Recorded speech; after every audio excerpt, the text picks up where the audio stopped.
அது எப்படி எப்படி எப்படி வந்தது எனக்கும். இந்தா இந்தா இங்கே பாரு புரியும்.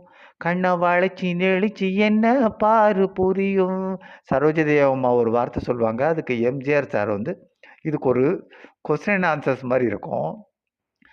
அப்புறம் அழகா வர்ணிக்கிறது வந்து எப்படி வரும்னு பார்த்தோம்னா, நிலவ போலே பளபளங்குது, மலர போலே குளு குளுங்குது, மனசுக்குள்ளே ஜிலு ஜிலுங்குது, நினைக்க நினைக்க கிறு கிறுக்குது. பளபளங்குது, ஜிலு ஜிலுங்குது, குலு குலுங்குது, குலு குலுங்குது, இந்தா இந்தா என்ன பாரு புரியும். கண்ணை இழுத்து வளைச்சு அங்கே பாரு தெரியும். ஏதோ ஏதோ ஏதோ ஒரு மயக்கம்.